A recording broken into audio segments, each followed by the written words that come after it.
अब बात कर लेते हैं अहमदाबाद विमान हादसे की। विमान हादसे के 3 दिन बाद भी भयानक मंजर हर हिंदुस्तानी की आंखों के सामने है।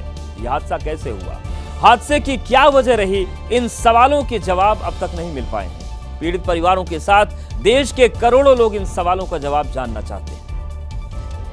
और प्लेन हादसे की असल वजह का पता लगाने के लिए कई जांच एजेंसियों को काम में लगाया गया,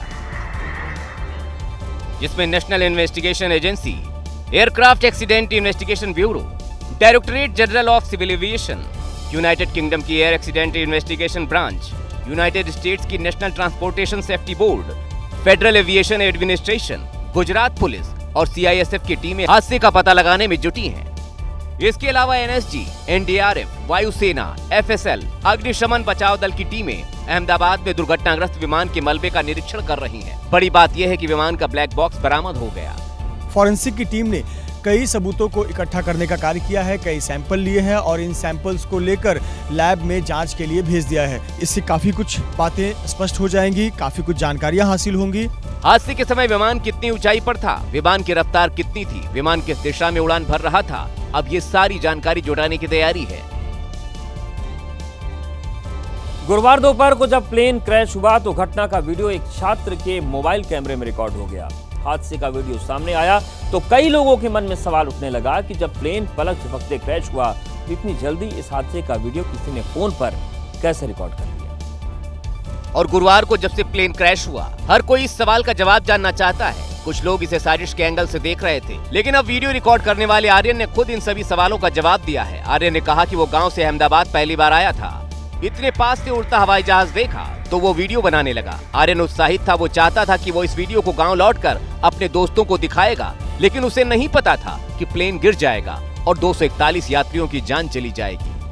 तो मेरे दोस्त को यह वीडियो बताऊंगा, इसलिए वीडियो उतारा था। प्लेन 24 सेकंड में क्रैश हो गया और मेरी बहन को बताया। हादसे के बाद से आर्यन काफी डरा हुआ है। उसका कहना है कि हादसा बहुत भयानक था और पूरा प्लेन आग का गोला बन गया था। गुरुवार दोपहर जब प्लेन क्रैश हुआ तो घटना का एक वीडियो एक छात्र के मोबाइल कैमरे में रिकॉर्ड हुआ। हादसे का वीडियो सामने आया तो लोगों के मन में सवाल उठा कि आखिर ये वीडियो रिकॉर्ड इतनी जल्दी कैसे हो गया, और उन सवालों का जवाब भी सामने आ रहा है। विमान हादसे के बाद अब यात्रियों की सुरक्षा का बड़ा मुद्दा है, क्योंकि भारत दुनिया का तीसरा सबसे बड़ा एविएशन बाजार है और देश में हर रोज करीब 4 से 5 लाख लोग हवाई जहाज में यात्रा करते हैं। इसलिए हादसे के बाद सरकार ने बड़ा कदम उठाया है।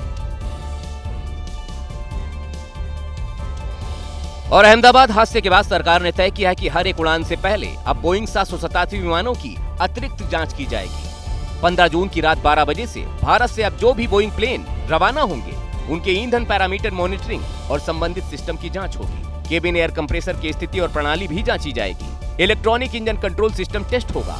इंजन फ्यूल ड्रिवन एक्चुएटर की ऑपरेटिंग सिस्टम और ऑयल सिस्टम को चेक किया जाएगा। वहीं टेक ऑफ पैरामीटर की भी समीक्षा होगी। डीजीसीए यानी नागरिक उड्डयन महानिदेशालय ने कहा है ये फैसला भविष्य में ऐसी किसी भी घटना को टालने के मकसद से लिया गया है और एयरलाइंस को जरूरी मेंटेनेंस कार्य तत्काल प्रभाव से शुरू करने होंगे। वहीं इस हादसे में अब नागरिक उड्डयन मंत्रालय का बयान भी सामने आ गया है। नागरिक उड्डयन मंत्री राम मोहन नायडू ने विमान हादसे के बारे में विस्तार से जानकारी दी और नागरिक उड्डयन मंत्रालय ने बताया कि अहमदाबाद हवाई अड्डे से 2 किलोमीटर दूर जब विमान था तभी यह हादसा हो गया। विमान 650 फीट की ऊंचाई पर उड़ रहा था, तभी विमान में खराबी आई और विमान मेडिकल कॉलेज के हॉस्टल की बिल्डिंग से टकरा गया। केंद्रीय नागरिक उड्डयन मंत्री राम मोहन नायडू ने कहा कि हम हादसे की जांच कर रहे हैं, इसके लिए एक कमेटी का गठन किया गया है। We are going to form another high-level committee before, and immediately we have constituted the committee also yesterday. We wanted to have experts in the committee from various sectors and not less than any joint secretary level. We have put a time limit of 3 months, and most of the issues that you feel there need to be answers, the committee is also going to strongly pursue these things and will come up with their report. हादसे की जांच जारी है तो इसी बीच अपनों की तलाश भी हो रही है। पीड़ित परिवार डीएनए सैंपल देने के लिए बीजे मेडिकल कॉलेज पहुंच रहे हैं। वहीं गुजरात के पूर्व सीएम विजय रूपाणी की निधन से गुजरात में शोक है। गुजरात के कई शहरों में स्कूल, कॉलेज और बाजार बंद रहे।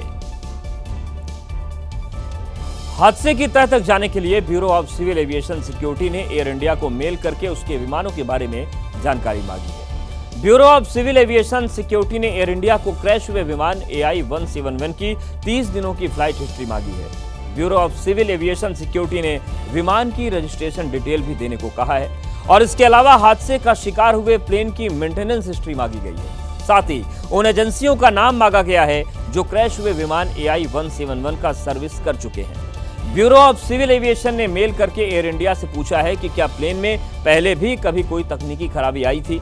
साथ ही यह भी पूछा गया है कि अगर फ्लाइट कभी किसी कारण से रद्द हुई तो उसकी भी जानकारी दी जाए।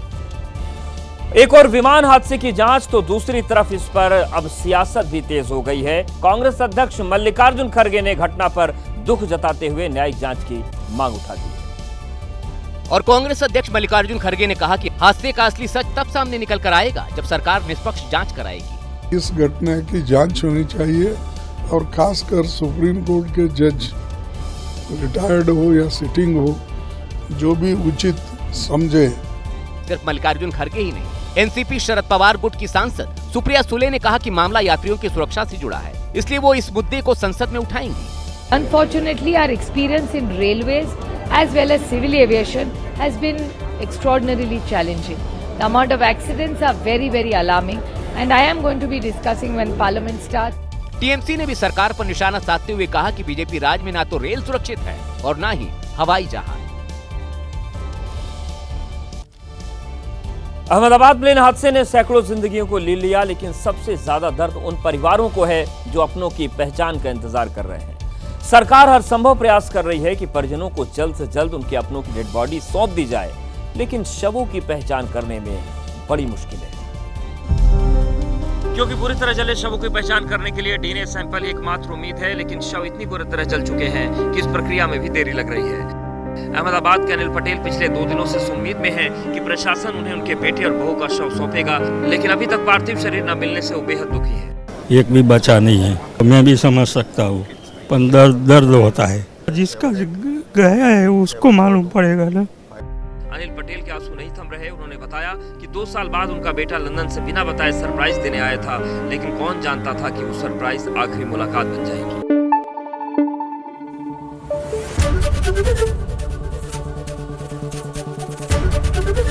एबीपी न्यूज आपको रखे आगे।